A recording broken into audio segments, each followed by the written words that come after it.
आज Doubtnut app download करें। Doubtnut पर अपने सभी गणित, रसायन विज्ञान, भौतिक विज्ञान और जीव विज्ञान के डाउट्स का करो सफाया।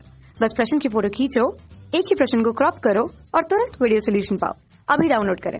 नमस्कार, अपना प्रश्न है कि हाइड्रोजन परमाणु की बोर मॉडल के संदर्भ में निम्न में कौन सी कथन सत्य है।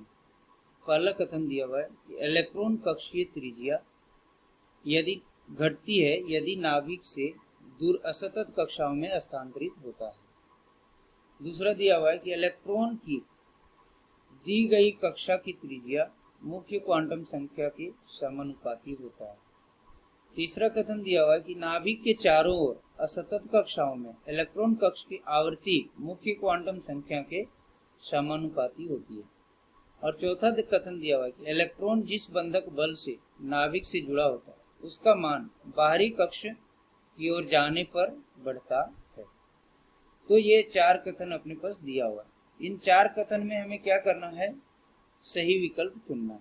तो पहला विकल्प दिया हुआ है कि कथन एक सत्य है। दूसरा विकल्प में दिया हुआ है कि दूसरा और चौथा सत्य है। तीसरा में दिया हुआ है कि पहला, दूसरा और तीसरा सत्य है। और चौथा विकल्प में दिया हुआ है कि दूसरा, तीसरा और चौथा सत्य है। तो हम लोग बोर मॉडल के संदर्भ में कुछ बातें जानते हैं।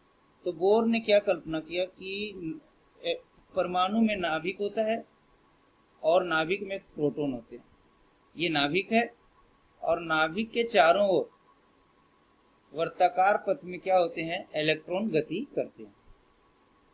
इस प्रकार से एक वर्ताकार पथ में इलेक्ट्रॉन गति करते हैं जिसे हम लोग इलेक्ट्रॉन का घूर्णन कक्ष कहते हैं। और नाभिक के चारों ओर असतत रूप से अनंत कक्षाएं होती है इस तरह से। और इसमें इलेक्ट्रॉन क्या कर सकता है, इसी में गति कर सकता है, इसके बीच में इलेक्ट्रॉन गति नहीं कर सकता। और इसको पहला कक्ष कहते हैं और n बराबर 1 लिखते हैं। ये दूसरा कक्ष है इलेक्ट्रॉन घूमने का, ये क्या है, तीसरा है। और इस तरह से अनंत तक बढ़ता जाता है। और ये इलेक्ट्रॉन कक्ष की क्या है, त्रिज्या। पहले कक्ष की त्रिज्या, दूसरे कक्ष की त्रिज्या, इसी तरह से nवें कक्ष की त्रिज्या। n को हम लोग कहते हैं मुख्य क्वांटम संख्या, ये है। अब यदि हम कोई इलेक्ट्रॉन यदि nवें कक्ष में घूम रहा है तो उस nवें कक्ष की त्रिज्या कितनी होनी चाहिए, तो इसका सूत्र होता है Rn बराबर 0.58 n स्क्वायर बटा में z। यहाँ n क्या है, तो n को मुख्य क्वांटम संख्या कहते हैं और z क्या है, तो ये परमाणु संख्या। z क्या है, परमाणु संख्या।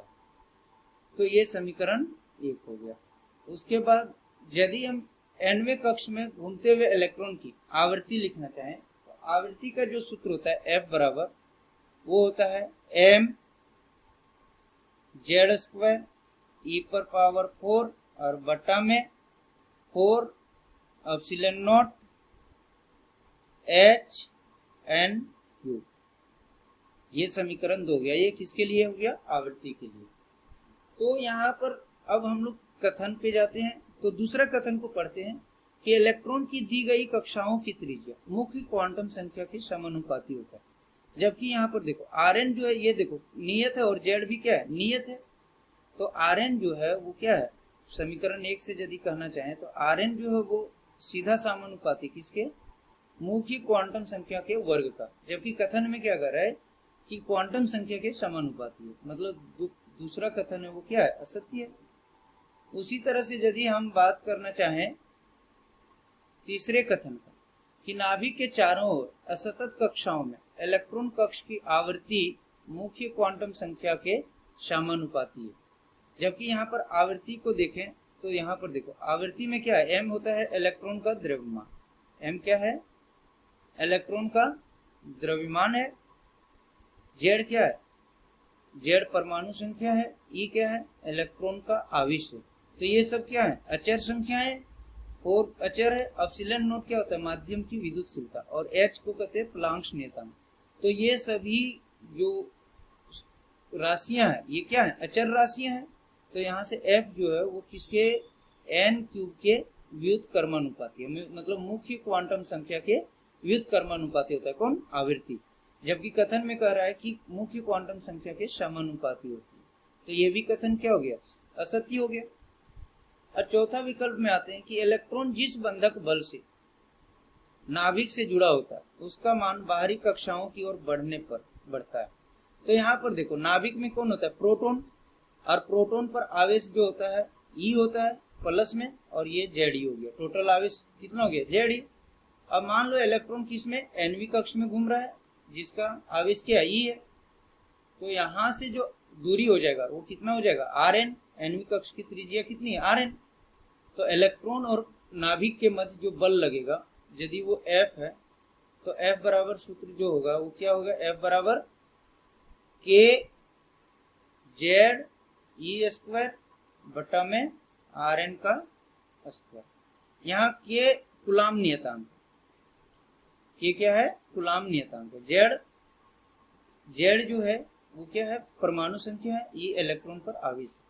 तो इस समीकरण से देखते हैं कि जो बल है नाभिक और इलेक्ट्रॉन के मध्य जो बल है वो बल क्या होते हैं, आर एन के वर्ग के व्युत्क्रमानुपाती है। जबकि यहाँ क्या कह रहा है कि इलेक्ट्रॉन से जिस बंधक बल से जुड़ा रहता है उसका मान बाहरी कक्षाओं की ओर जाने पर बढ़ता है। जबकि बाहरी कक्षा में जाएंगे तो आर एन त्रिज्या बढ़ेगी, और त्रिज्या बढ़ेगी तो ये क्या होगी, घटेगी, बल घटेगी। जबकि यहाँ कह रहा है बढ़ता है, मतलब ये भी कथन अपना क्या है, चौथा भी असत्य है। अब हम लोग विकल्प में आते हैं तो देखो बी विकल्प जो है दूसरा और चौथा कथन सत्य है, जबकि ये क्या गलत है। पहला, दूसरा और तीसरा ये तीनों कथन असत्य है, दूसरा, तीसरा और ये क्या है, चौथा असत्य है। तो अपना जो सही विकल्प होगा वो कौन सा होगा, पहला होगा। तो ये अपना प्रश्न का उत्तर है। धन्यवाद। कक्षा 6 से 12वीं से लेकर नीट, IIT, JEE वो एडवांस के लेवल तक 1 करोड़ से ज्यादा छात्रों का भरोसा। आज ही डाउनलोड करें डाउटनेट ऐप या व्हाट्सएप करें अपने सारे डाउट्स 8400 400 400 पर।